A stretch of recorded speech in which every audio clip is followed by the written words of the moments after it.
We're number one. Americans like to think of their nation as number one. The tops. The best. And there are a lot of ways in which this is true. Ours is the number one economy in the world, for example. The U.S. is also the number one destination for immigrants seeking to start new lives. But we're also number one in some pretty negative categories, like prisons. The U.S. is home to just 5% of the world's population, yet it has 25% of the world's total prison population. That's right. When it comes to locking up our fellow citizens, we're number one.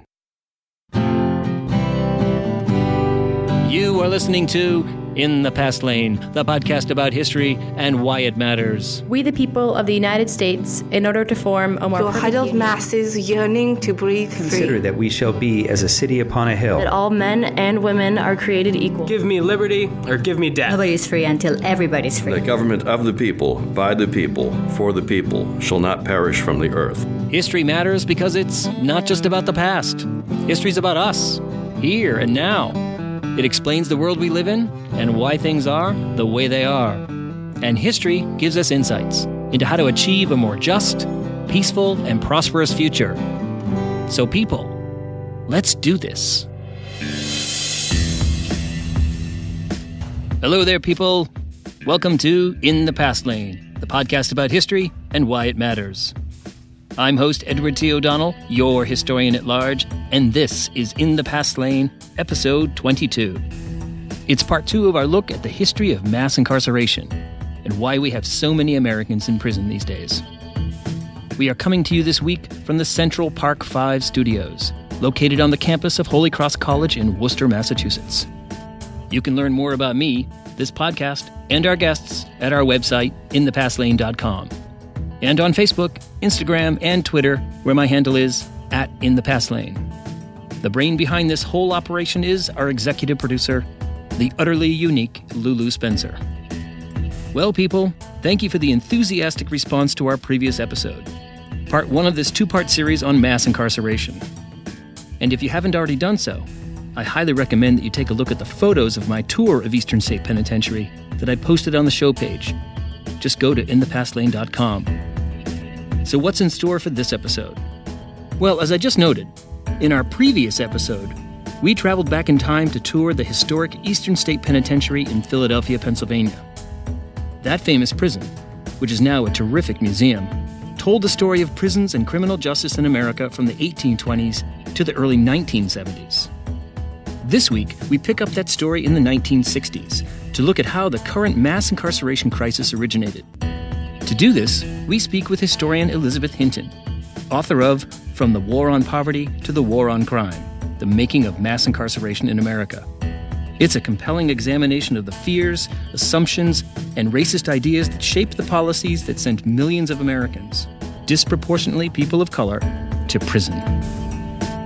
Okay, people, you have the right to remain silent. Our journey in the past lane begins now.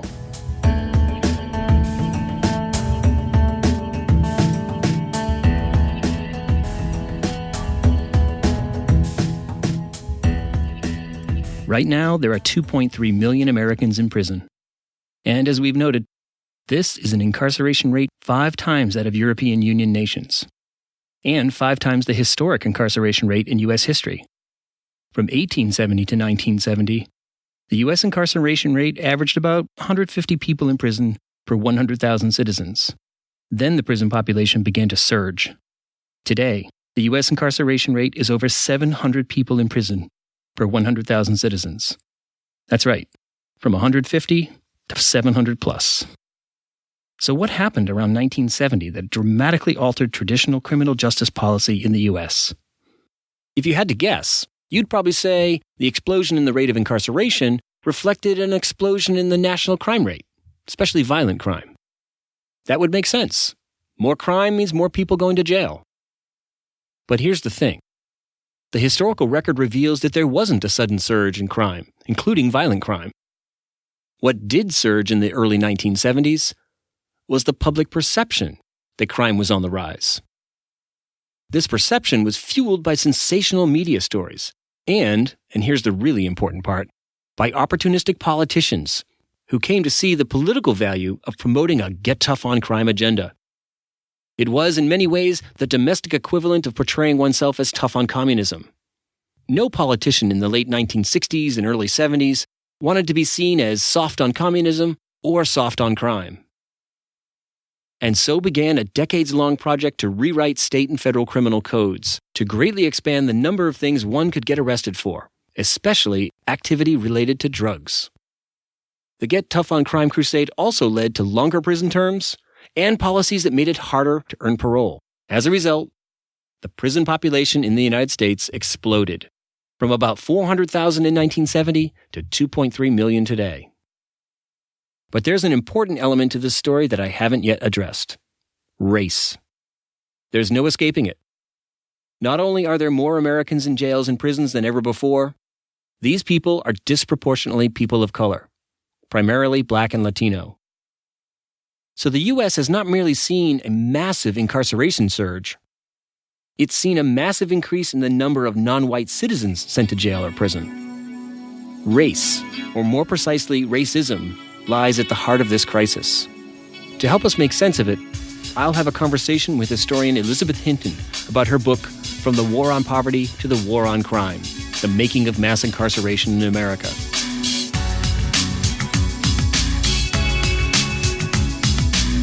You are listening to In the Past Lane, the podcast about history and why it matters.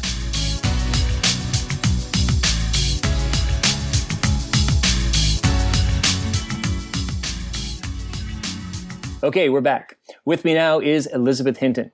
Elizabeth is assistant professor in the Department of History and the Department of African and African American Studies at Harvard University. Her research focuses on the persistence of poverty and racial inequality in 20th century America. That work has produced a new book, From the War on Poverty to the War on Crime, The Making of Mass Incarceration in America, published by Harvard University Press. Elizabeth Hinton, welcome to In the Past Lane. Thanks for having me on, and it's a pleasure to be here. Okay. It seems to me that in reading your book, one of the primary goals of yours was to push the timeline back further from what people generally associate with the trend of mass incarceration. A lot of people associate it with the early 1980s and the Reagan administration, and your book begins in the 60s and really tries to pull that timeline back at least 2 decades to say that process of mass incarceration to bring us to where we are now really begins in the 1960s. And it does so under what historically, what in the popular imagination, under the administrations of 2 presidents considered to be liberal presidents, JFK and LBJ. So maybe you could get us started off by talking about how that process begins and what are some of the assumptions and what are some of the intentions that get us down the road to this problem of mass incarceration. Right. So when I started this research, I too thought that the origins of mass incarceration could be found in the Nixon administration. Most people began this work about a decade ago. Most policymakers, public figures, scholars really kind of saw the origins in Ronald Reagan's war on drugs. And once I got into the Nixon archives, I realized that I needed to go back further and further, and then kind of noted what I think is one of the biggest ironies of the 20th century domestic policy in particular, is that the launch of the war on crime, Johnson calls for the war on crime, begins the national law enforcement intervention at the height of the civil rights movement and progressive social change in this country. And so how is it that the president that introduced all of these really transformative social programs in the war on poverty also introduced this kind of more punitive crime control element in his Great Society with the war on crime? And so Johnson saw the kind of development of the national law enforcement program as part of his Great Society and his larger aim to improve American society. Beginning with the Kennedy administration, policymakers began to grow very concerned about the demographic changes of the post-war period. So for the first time, cities are kind of coming in. D.C. had just come into a black majority, and cities like Detroit and Cleveland were a third African-American at the start of the 1960s. And Kennedy recognized that here are populations who social scientists had increasingly begun to refer to as social dynamite. And in the absence of real job opportunities, just remember this is kind of in the beginnings of deindustrialization's underway, that in order to prevent this social dynamite, black urban youth, from exploding, Kennedy saw it as the federal government's responsibility to begin to address and to provide social welfare programs for youth and their families. So we get the launch of the Kennedy's juvenile delinquency, anti-delinquency demonstration programs in 12 cities. And Johnson essentially expands these programs on a national basis and reframes them as a war on poverty. So the kind of beginnings of the war on poverty is based on a crime control intervention. Johnson calls the war on poverty in the absence of job creation programs and kind of a complete overhaul of urban public schools, et cetera. The conditions that policymakers are worried about did indeed lead the social dynamite to riot or to rise up.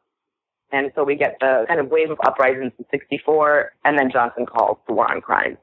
Right, and it seems that those incidents, there's a lot of lingering fear there before anything really does happen. And then when it, the social dynamite does appear to be beginning to explode, it feeds into what you point out is this real focus on behavior. Mm-hmm. The fact that a lot of liberal policymakers would willingly acknowledge that racism has played a very big role in the problem of poverty among African Americans, among lots of people in the inner city. But when it comes to actually crafting solutions, they are aimed at changing behavior, this kind of assumption that we see reflected in the Moynihan report and other things, that there's a pathology that needs to be fixed and controlled and monitored. And that seems to really go big time under Johnson.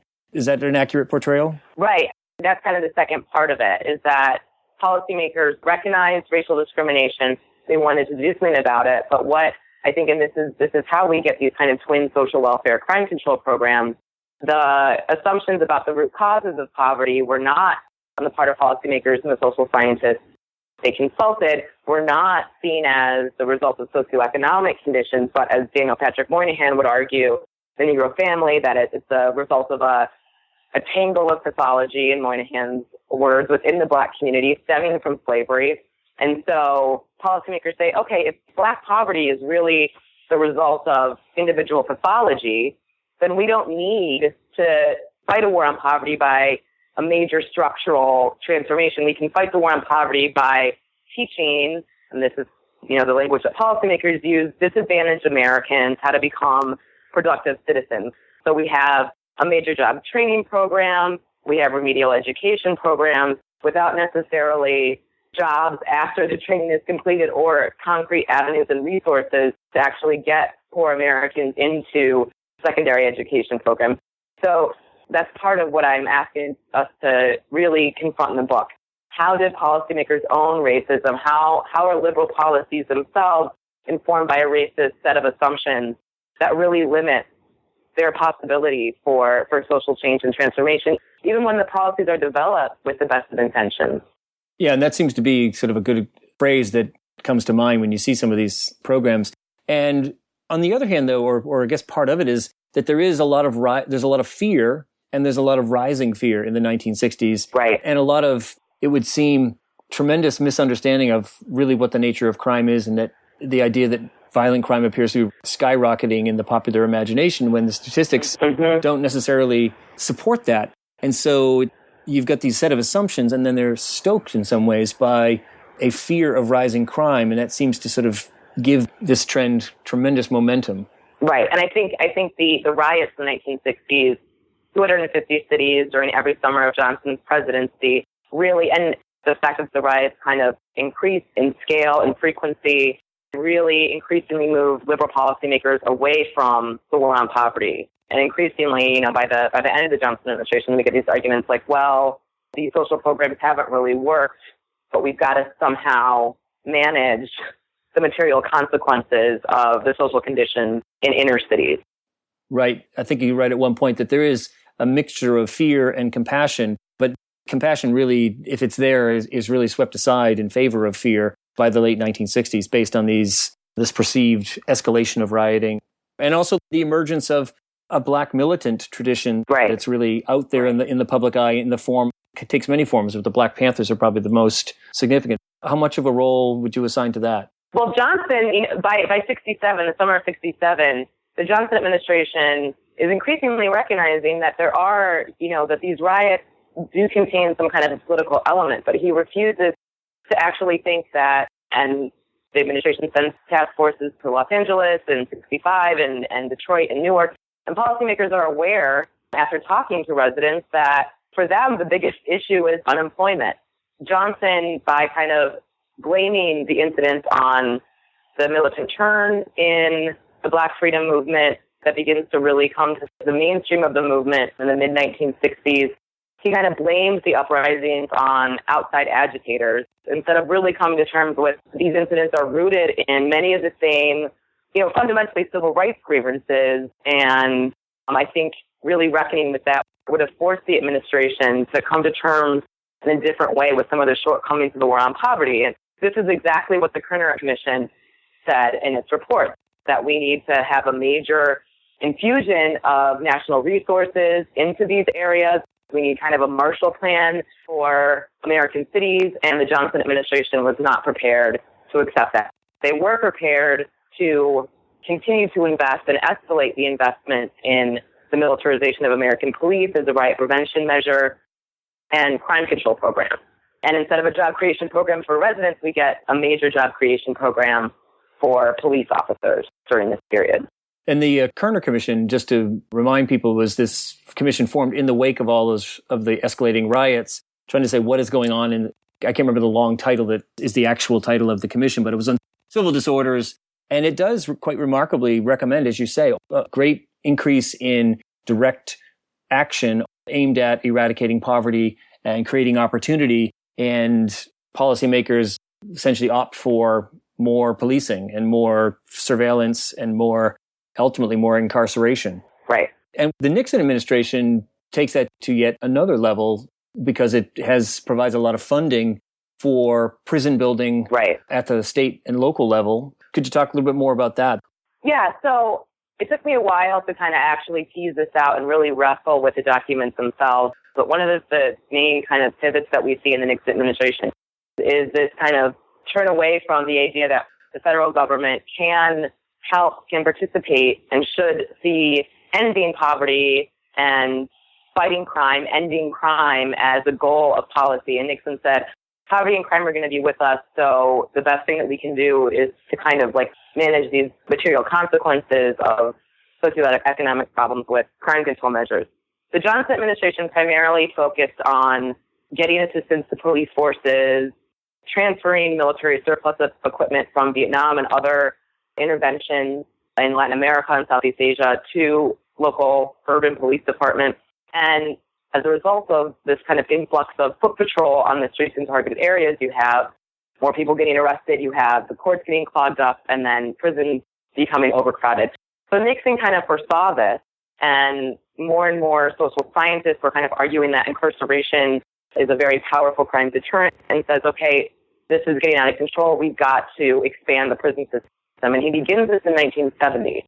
Most people, we think about kind of the prison explosion as something that's a consequence of the war on drugs, and that we really see the prison population expand during the Clinton administration.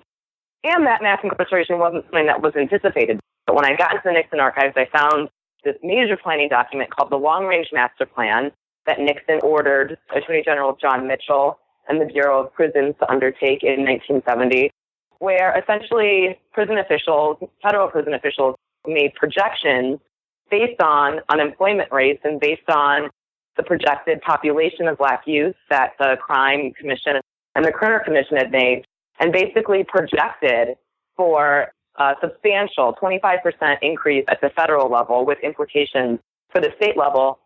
And so beginning in 1970, the administration invests $500 million in the expansion and modernization of the federal prison system, with the idea that these new federal innovations in the kind of administration of prison would extend to the state level. At the same time, when Johnson's Omnibus Crime Control and Safe Streets Act gets amended in 1970 by Congress, the administration and congressional policymakers essentially forced states to begin to construct new prisons by stipulating that they had to form kind of prison planning commissions, and that the federal government would fund the construction of new prisons at up to 75% of their cost. So a lot of people say that the federal government doesn't really have anything to do with crime control and prison administration at the state and local level, but this is an example of the Nixon administration and Congress essentially incentivizing prison construction, which is a decision that has, of course, consequences for the remainder of the 20th century. And we're dealing with this turn and this kind of construction explosion today. Yeah, it becomes a self-fulfilling forecast. Exactly. Based on these sort of primitive sets of numbers that aren't necessarily reliable. They forecast a big increase and then build in anticipation of it. And lo and behold, those prisons are quickly filled and there's greater call for more prisons. And also there's a political dimension to it. I think John Ehrlichman's, his statement became public years ago, but it got sort of re-released where he's fairly blunt and said, yes, the war on drugs was essentially a war on African Americans. And it was part of the political aspirations of the Nixon administration. And they were going to demonize this population. And it was something that many people had assumed, or many people had thought it was sort of a subtle or unspoken part of it. But there it is in black and white in that statement. Right, exactly. There's kind of this assumption that policymakers and people like James Q. Wilson, who was very influential on the Nixon and Ford administrations, began to make, which is that criminality is somehow innate, that there's really nothing that the federal government can do to address crime in African American communities except for locking people up, or as Ford officials said, remove people from their communities.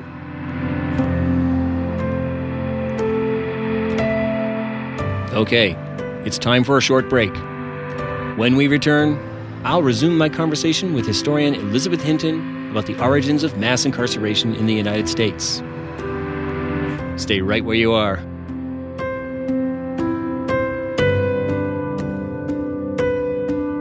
If you are enjoying this podcast, then please subscribe to In the Past Lane at iTunes, Stitcher, or wherever you access your podcasts. Subscribing is free, and once you do it, new episodes of In the Past Lane are automatically downloaded to your listening device. Subscribing also gives you access to the entire back catalog of In the Past Lane episodes. And if you do subscribe, please leave a review. Thanks. Okay, let's get back to our conversation with historian Elizabeth Hinton. When we left off, we had reached a key moment in the story that involved the Nixon administration.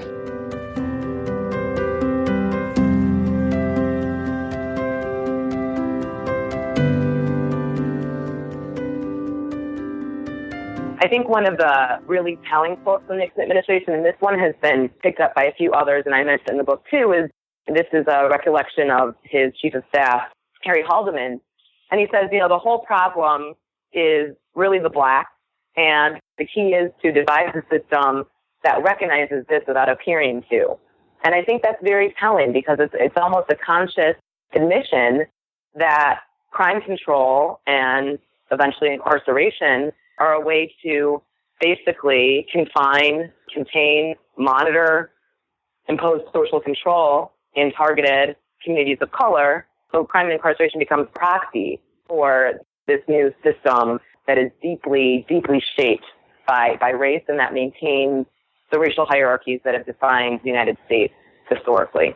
And it has the veneer. You mentioned James Q. Wilson, a very, very influential social science. That's part of your story as well, is that a lot of these policies, as harsh and cruel and vindictive as they are given the gloss of social science and irrefutability and by Wilson. Maybe you could talk a little bit more about Wilson. And there's several other people whose research ultimately is soundly disproven, but it has enormous influence when it is released and cited over and over again. Right. I think Marvin Wolfgang is a good example of that, because his work is deeply influential in the juvenile justice policy in the 1970s. I mean, it's essentially part of the same self-fulfilling prophecy that we see that kind of undergirds even these prison projections. And part of the problem is that crime is based on arrest rates, which reflects police context. So Wolfgang studied a cohort of young men of all races in Philadelphia for 10 years and basically measured the number of police contacts they had to talk about gang membership and to talk about criminality, and essentially concludes in 1970, so this is the same year as the long-range plan, that black youth in particular were an extremely criminal class, in his words, and that there needed to be greater law enforcement in their communities.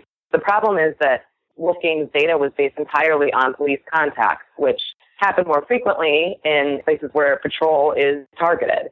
Moreover, a group of Black youth are arrested for robbing a liquor store. Even if they're never charged, that figure is still recorded and going to factor into the crime rate. The decision to target police forces in certain communities then produces a somewhat distorted picture of crime. And policymakers are aware that in the inaccuracies in measuring the crime rate, but they make a decision to go with the available statistics anyways. So the kind of social science research and the policies end up mutually reinforcing each other. And the federal government continues to fund, especially in the 70s, research projects at major universities on what is increasingly called the problem of Black youth crime, and then eventually the problem of Black gangs. And so the influx of resources in the research then gives a different kind of weight, an ideological weight and a policy weight to the problem. And reinforces the same sort of conclusion, which is no matter what the studies say, the conclusion seems to be more policing, more surveillance, right. More imprisonment is the solution as opposed to the other options that are out there. And this in some ways leads to the crime bill under the Clinton administration in the mid-1990s. And this came back just within the last year when former President Clinton was out on the campaign trail and encountered Black Lives Matter protesters and got in a real heated exchange with them, in which he reiterated his longstanding claim, which is that this very harsh crime bill in 1994 was supported, in his telling, widely supported by Black leadership, and that Black community leaders were crying out for some kind of crackdown on crime because there was so much crime in their neighborhoods. And your research kind of calls a lot of that into question because it is a very overly simplistic notion of what actually was happening in the early 1990s. Exactly. I think that we really need a nuanced assessment of this. And yes, of course, by that time, when police are essentially, by the mid-90s, when this bill is being debated, when police are kind of the last public institution standing in many low-income communities, people want to live in safe communities. But at the same time, people also don't want to live under a regime of what some view as police occupation, omnipresent surveillance, etc. Residents are calling for better policing. They want grievance procedures. They want tenant patrols. They don't want aggressive enforcement as they're trying to go grocery shopping and walk to school. And instead, policymakers tend to hear more police, more militarized police, etc. With the Congressional Black Caucus, which did sign on to the bill, it's also a little bit more complicated because many of the members of the CBC did go on to vote for the legislation, in part because, and this is a result of a longer trend that I describe in the book, that fundamental rehabilitative services, even some social welfare programs, after-school programs, youth programs like midnight basketball leagues that end up becoming a very controversial aspect of the bill, the only way that these Black legislators could get these crucial resources to their constituents by that time was through this crime bill. And so many of them supported it because they feared that there would be an even worse bill.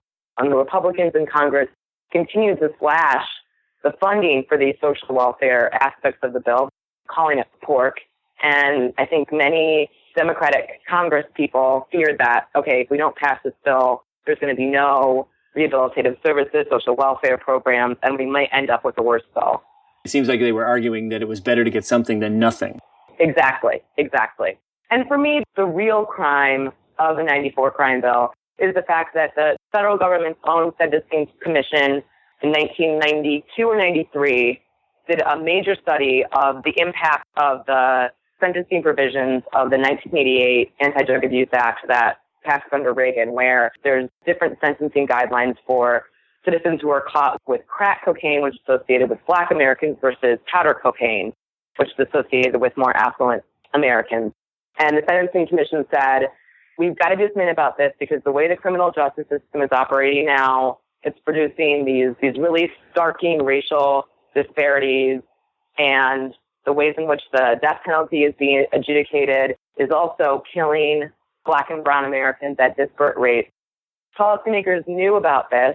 The Congressional Black Caucus attempted to introduce at the same time as the 94 crime bill a racial justice act that would reform sentencing to make it more equitable. That ended up getting scrapped as well from the 94 crime bill.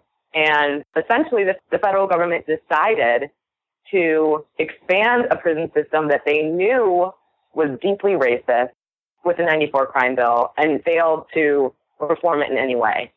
And so that, to me, really, really reflects, one, these knee-jerk reactions where crime control ends up being the primary answer to manage the impact of racial inequality, and a lack on the part of many policymakers of really caring about the gross racial disparities and racist outcomes of our law enforcement and criminal justice system. Yeah, they can't claim that they didn't have information. Right. At least on that score, and certainly there were other policymakers calling for a wide range of other kinds of programs. Right. But ultimately, the policing and surveillance and incarceration options were the ones that were most vigorously pursued. And also, like the 60s, like the 70s and the 80s, sensational stories that came out of New York and elsewhere of crime that sort of reinforced this notion of a problem that really needed to be crushed with the heavy hand of law enforcement, as opposed to something that needed to be nurtured or dealt with in a more comprehensive level. And midnight basketball being demonized as, in the ways it was explained to the public, as just a ridiculous kind of a program, was sort of a stand-in. It was also had the same kind of quality in some ways rhetorically as, welfare queen or something. It was a signifier for all kinds of, again, those notions of pathologies and wasted money, and what we really need is more policing. Right, exactly. And that has led us to where we are today in the 21st century with 2.3 million people in prison. And the problem is so acute that we actually see maybe some hope, in the sense that both Republicans and Democrats in some cases are talking about taking this problem on, not for necessarily the same reasons. Some are motivated by justice, some are motivated by pocketbook issues. Right. But to reduce the maximum sentencing and so forth. Do you see any hope in that? And do you see hope in any other kinds of recommendations that might get us out of this 40-year trend that we're in? Yeah, we're really at a crossroads today. And I think just as back 50 years ago in the 60s, demographic changes and the historical racism needed to be addressed. Here we are a half century later, and we still haven't properly really dealt with the root causes of racial discrimination and inequality. And so the problems have remained, and in some ways they've been exacerbated and they've worsened. So I am hopeful. I'm hopeful by some of the steps that President Obama has taken, but I'm also cautious and worried. We talk a lot about ending the war on drugs and decarcerating nonviolent drug offenders, which is a good thing. But even if we decarcerated all of those who were in prison for drug offenses, we would still be the world's largest incarcerators. So we need kind of more fundamental criminal justice reform that kind of takes into account policing practices, sentencing provisions, etc. And we also, as states begin to scale back on prison spending, what they've cut are rehabilitative services to incarcerated citizens and the kind of quality of food programs and things like that, instead of actually scaling back incarceration. So we need something larger than what is being discussed at this time. And then I'm really worried. It does seem like we're beginning to possibly embark on a major decarceration moment. At the Democratic National Convention, Senator Shaheen called for an end to mass incarceration, which always makes me very excited. But then at the same time, we've got to provide really, really comprehensive programs for our fellow Americans who are being released, and to really give people the resources and the tools to have a true second chance. Because right now, many of the reentry programs really fall flat. They don't provide services. They look kind of like war on poverty programs in that they provide job training. They teach people how to fill out applications and tie a tie and put on a suit. And that's good, but that also needs to be accompanied by a job afterwards. And so I think figuring out how we're going to integrate citizens who have been incarcerated, many of them for very, very long terms, many of them who are middle-aged at this point, is going to be a really big challenge. And it's going to require, in addition, a major investment. And it sounds like it's going to require some rethinking. Yeah. We've been kind of on the retribution wavelength for a very, very long time. And and if you think about it, one of the things that happened in the mid-90s was also the stripping away of all education programs within prisons. Right. Any federal funding, Pell Grants, all of that was eliminated in the same kind of vindictive spirit and storytelling of prisoners studying, getting their law degrees so that they can appeal their sentences. And this played right into the hands of people that wanted to slash it all. And they, in fact, did slash it all, even though the studies and all the data shows that prisoners that are allowed to get education in prison have a much lower rate of recidivism and so forth. So sometimes we have to get out of our own way or out of our own preconceived thinking as a people, as a society. Right. We need a shift in worldview. And I think some of the conversations that we've been having nationally in the past, since Ferguson, I think that's beginning among some circles. But at the same time, and maybe because of that, we seem to be more divided in a very explicit way than we have been in a long time. I think the election is kind of bringing those divisions and our kind of continued struggle to deal with racial inequality to the fore. I think there's a lot more conversation. Where it's going to go is anybody's guess. But I guess if we want to remain hopeful, we hope that putting these things on the table and getting better data and more community involvement, which is another thing that you talk about, that's the more hopeful path. Mm-hmm. Well, Elizabeth Hinton, I really want to thank you so much for taking the time to talk to us at In the Past Lane. Your book is really a superb piece of research and writing, and hopefully a key part of shifting this public debate about where all this comes from and how we've gotten ourselves into this situation, how we might find a way out. Thank you so much. I really appreciate that, Ed. It's been a pleasure being on the show. Elizabeth Hinton is an assistant professor in the Department of History and the Department of African and African American Studies at Harvard University. She is the author of the book, From the War on Poverty to the War on Crime, The Making of Mass Incarceration in America, published by Harvard University Press. While I must admit, this is not what I describe as an especially uplifting episode of In the Past Lane. But that's okay. The purpose of history is not merely to inspire us with tales of great accomplishments and heroic actions. That kind of inspiration and uplift does have its place, of course. But history should also challenge us. It should shake us up, slap us in the face. History should illuminate our failures, the times when we've failed to live up to our high ideals of liberty and justice for all. And so it is with mass incarceration. The work of Elizabeth Hinton and other scholars makes it clear that mass incarceration didn't just happen. Nothing in history ever just happens. History is the story of choices. 50 years ago, we chose to redefine crime and criminality in such a way that we ended up removing millions of citizens, disproportionately people of color, from our society and placing them in prisons. We are now living with the grim results of those choices. But here's the good news. History doesn't move in any predetermined way. We can choose a different path. We've done it before. In fact, such choices most often form the basis of that other kind of history noted earlier, the kind that can inspire.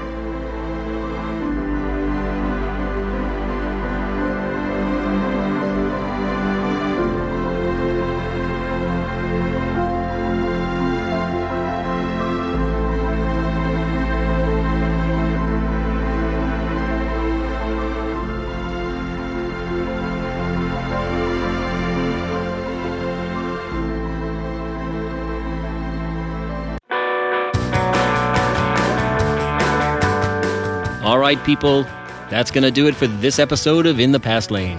Thanks for listening. If you have any comments, questions, or suggestions, I'd love to hear from you. Send them my way via Twitter and Facebook. If you want to learn more about the things we've talked about in this episode, head over to our website, inthepastlane.com. There you can also learn more about the people behind this podcast, like Jay Graham, who created our intro music.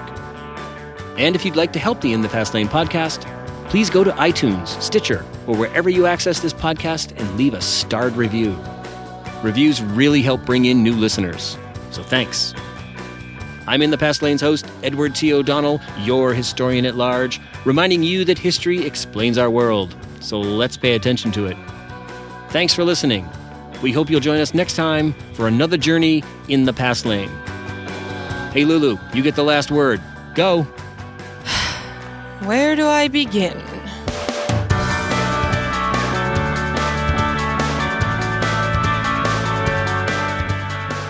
SBI, Snoring Beagle International.